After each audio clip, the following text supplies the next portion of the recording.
everyone, Nish from the LFC Couch. I do get asked a bit because I do a bit of photography with my old DSLR here, my 5D, and I do have my iPhone. I do like to take a lot of photographs and try and make them pop, so it's not like the standard photos. Well, there is a bit of magic that goes into the background, and I do like to test out a few products on apps that actually make my photography stand out a little bit from everyone else. So I was just wondering if you would like to see how I do it. So I thought I'd bring over my iPad. I don't usually edit on the iPad, I do on my iPhone, but all these apps are available. Now I'm going to stick to the free stuff because that's, I think, the good stuff. Paying for things that seem to repeat itself, I'm not even going to bother. Let's stick to free. So to make it plain and simple, here are a few that I really like. I've got my iPad open here. I am really going to stick with the first two, which is PS Express, Photoshop Express, and Photoshop Fix, and you'll see why. These other ones, Snapseed, are amazing. RNI Films is great for filters. Light distortions or lens distortions is really good. Diptych's good for making little collages and stuff. So I'll go backwards. I'll go for the most simple. So let's go RNI Films. Again, you can see this is based on an iPhone, but you can still use an iPad if you really want. It's just a really easy way, and here's some images I've taken in the past. Really easy way of just quickly choosing filters. You can see how easily they go. The downside is you don't get a preview, which kind of sucks, but you have all these different types of really good pre-made filters for you to flick through if you just want to have a quick photo. Like, I quite like that one. Export, you're done. And you get to know the names, but you don't see a preview, so it's kind of dumb. So let's just get rid of that guy.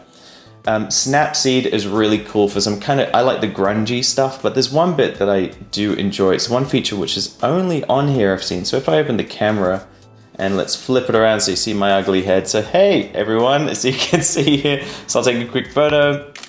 That I look ugly and weird, but hey, it's a tutorial, so who cares?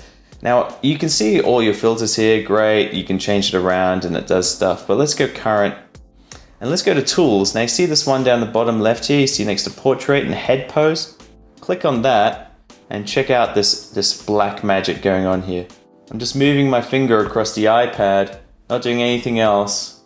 And so you can actually change the pose that the face is after you've taken the photo. Guaranteed it's not going to look super great, so if I like stretch my face down, it'll look like a bit of a potato, but you know, no difference there. But it's just something different in there. Otherwise, you can do things like the grunge, I think is the best one in the top right here.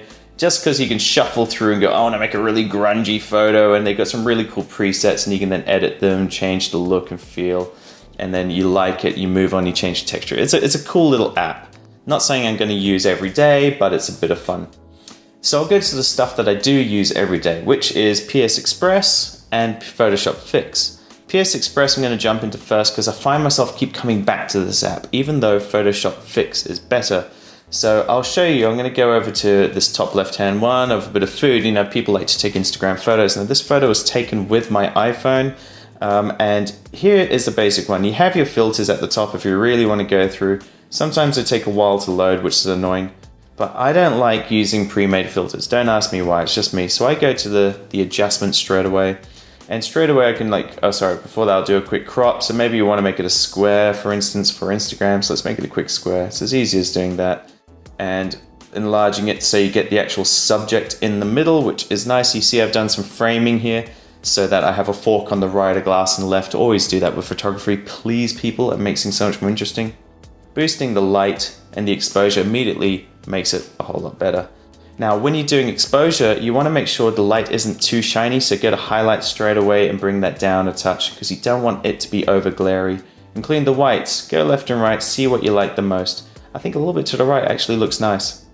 Contrast. Now, everyone loves boosting contrast, don't do it, but if you do, see, it goes crazy. Sometimes, I think the style and the fashion these days is actually go a little bit negative contrast, so give it a try.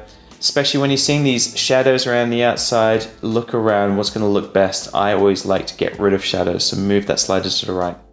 You can start playing around with these things, but actually move across. It actually gets a bit more interesting, such as clarity over here.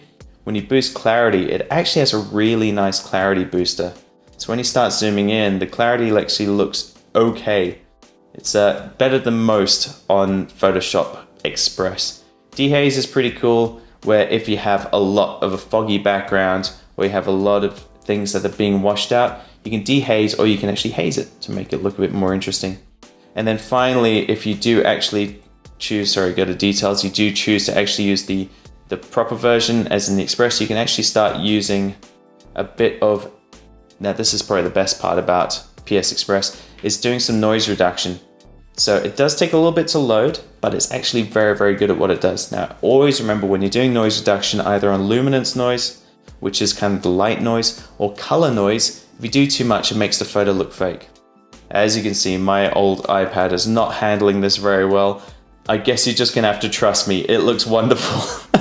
Do it on the newer iPhones. Oh look, it's gone up. So now it's looking nice, but it's looking fake. I don't like it so much, so don't over boost it. Bring it down maybe about 22 and mix between luminance noise and color noise. You never know which one is actually gonna give you the best result.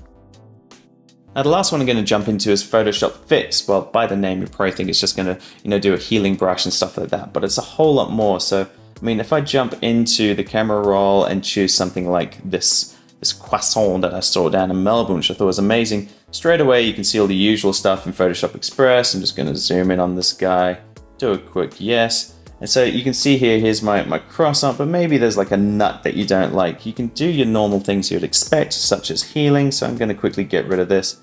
And there's a couple of ways you can do it. So you go there, you go, did that really get rid of it? I'm not sure if that works. Maybe a patch would be better. So then you can look at the patch and go, maybe that would look better, like that. And you go, damn, that's actually, looks like I got rid of that nut. If I undo, you can see the nut's there and it's back again. I can zoom in a bit. It's there, it's gone, it's there, it's gone, etc. So it works really, really well. Secondly, you can then do all kinds of things like changing the light in certain areas. So maybe I want to lighten just the croissant itself. So if you rub over it, you can change the different size of these brushes. Of course, I'm doing this quickly. And straight away, if I let go, it's lit up a little bit more. And then you can even increase the opacity, you can increase the amount, take a look at what you've covered, maybe cover a bit more of the areas, cover that light up. You can increase it that way, see if that's really done the trick. You can add structure to the photo as well, destructure it, whichever you like, but now it's lit up. Alternatively, you can also do things like color, so you can actually saturate this while desaturating or leaving other parts alone. So same thing, I'm just gonna brush over the area that I wanna saturate, so you're gonna have a lot more color in this one single part. And once I let go, suddenly it's got a lot more color. And if you boom out, there you go. There's the additional color. If I want more, I add more to it. If you want to add pop, suddenly it pops it a little bit more. And if you're wondering, did it really make a difference? You undo, redo. Very subtle differences where you make all the difference to your final result. And then you can do things like defocusing. So maybe I actually want to have this part of the croissant out of focus for whatever reason. Do this with backgrounds as well. And then that becomes a little bit more hazed. Well, if I undo, redo, you can see the difference there. So subtle changes you can make to your photo. I find this a really good all-round tool. So I love Photoshop Express and Photoshop Fix for these particular reasons. Quickly export, save it to whatever library you have, and keep going from there. You can do straight to Instagram if you really want to. So anyway, I hope this tutorial helped. It's not the best and greatest in the world. I just want to get through it nice and quickly. Let me know your thoughts. Would you like me to demo any other products? I do, but this is a quick way that I get through my photos and get them up online and make them look great. Over to you. Let me know what you think. Bye.